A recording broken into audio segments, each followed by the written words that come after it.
Seksio sesarea pada pasien tumor otak. Tumor otak merupakan setiap pertumbuhan sel yang abnormal atau proliferasi sel yang tidak terkendali dari otak. Kejadian tumor otak adalah 14 per 100.000 penduduk dan merupakan penyebab kematian ketiga pada pasien yang berada di usia 20 sampai dengan 29 tahun. Nah, kebanyakan penelitian itu memperlihatkan kejadian tumor otak sedikit lebih rendah pada wanita hamil dibandingkan dengan wanita yang tidak hamil pada kelompok umur yang sama. Penyebab terjadinya tumor otak itu sangatlah kompleks dan belum diketahui. Pertimbangan anestesi pada seksio sesarea atau SC itu adalah adanya dua insan yang harus diperhatikan, yakni keselamatan sang ibu dan juga janin.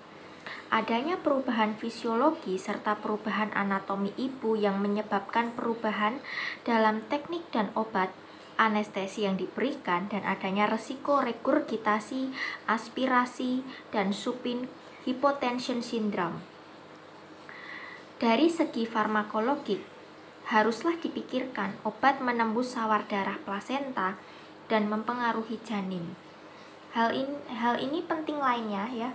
Hal penting lainnya itu adalah aliran darah uteroplasenta dengan formula bahwa uteroplacental blood flow atau UBF sama dengan UAP dikurangi UVP per UVR. Tekanan darah uterina, uterine arterial pressure atau UAP, dan tekanan vena uterina atau uterine venous pressure atau UVP, dan resistensi vena uterina atau uterine vascular resistance atau UVR memegang peran dalam mengatur aliran darah ke plasenta. Pertimbangan lain ketika ibu itu masuk rumah sakit pada saat akan melahirkan, sehingga persiapan prabedah itu minimal, termasuk puasa prabedah. Puasa untuk seksio sesarea efektifnya itu adalah 6 sampai dengan 8 jam dari makanan padat. Dengan demikian, prinsip obstetri anestesi adalah menjaga outcome yang baik bagi sang ibu dan juga fetus. Pengaturan aliran darah uteroplasental, obat tidak menembus barrier plasenta ya, tidak tembus barrier plasenta, dan target Apgar score yang baik. Prinsip neuroanestesia itu adalah mencegah terjadinya cedera sekunder.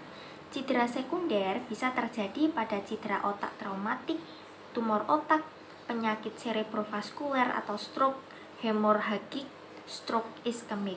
Teknik anestesi dengan ABCDE neuroanestesi yang sama dengan neuroresusitasi, neuroproteksi, pengelolaan neuro ICU. Cedera otak sekunder pada tumor otak ya. Sasaran anestesinya itu adalah menjaga otak terhadap cedera sekunder, yakni dengan cara yang pertama, menghilangkan faktor risiko ya, seperti hipoksemia, hiperkapnia, anemia, hipotensi, memelihara autoregulasi dan respons terhadap CO2. Yang kedua, memahami tipe berat penyakitnya dan lokasi tumor. Yang ketiga, pasien tidak bergerak, memaksimalkan relaksasi otak untuk menurunkan tekanan retraktor. Yang keempat, menjamin tekanan perfusi otak atau cerebral perfusion pressure atau CPP yang adekuat, pengendalian tanda vital. Yang kelima, cepat bangun sehingga bisa memberikan keadaan untuk pemeriksaan neurologis. Dan yang keenam, terapi dan cegah hipertensi, batuk, dan gangguan nafas yang membahayakan pada periode pasca bedah. Faktor yang menimbulkan cedera otak sekunder pada cedera otak traumatik, tumor, stroke itu bisa sistemik dan intrakranial. Cedera otak primer pada tumor otak adalah tumornya itu sendiri. Faktor yang menimbulkan cedera otak sekunder pada tumor otak dapat sistemik dan intrakranial. Faktor sistemik merupakan hipoksemia, hipotensi, anemia, hipokarbia, hiperkarbia, pireksia, hiponatremia, hipoglikemia, hiperglikemia.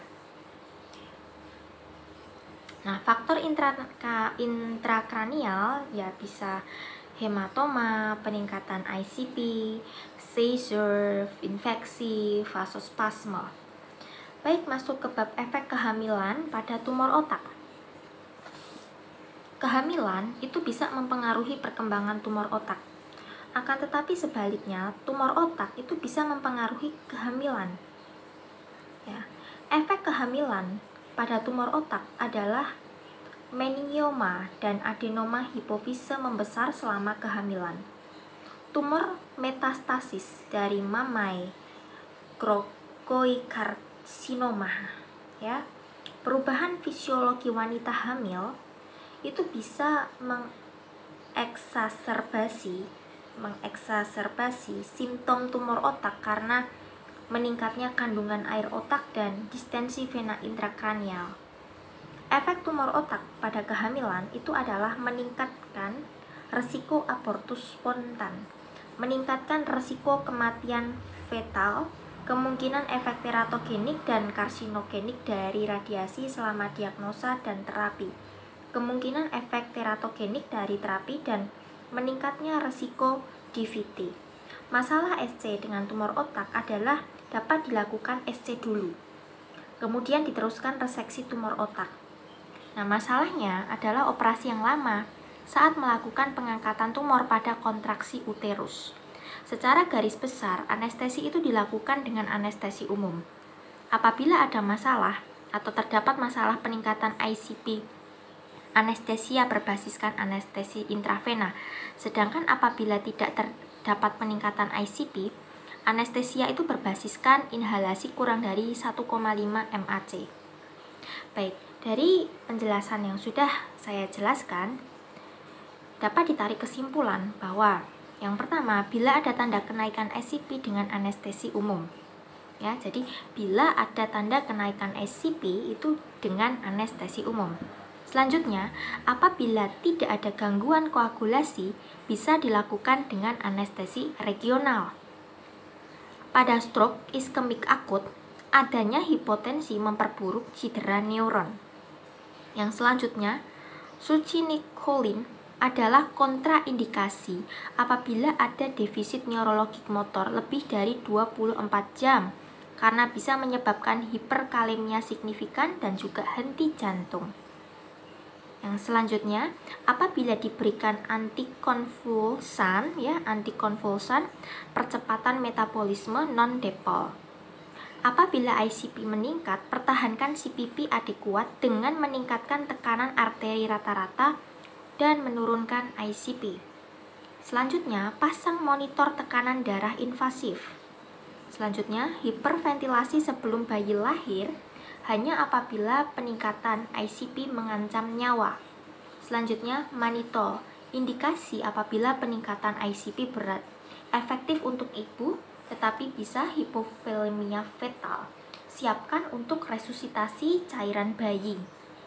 Yang selanjutnya, teknik anestesi. Pasien itu bangun cepat untuk evaluasi neurologik segera.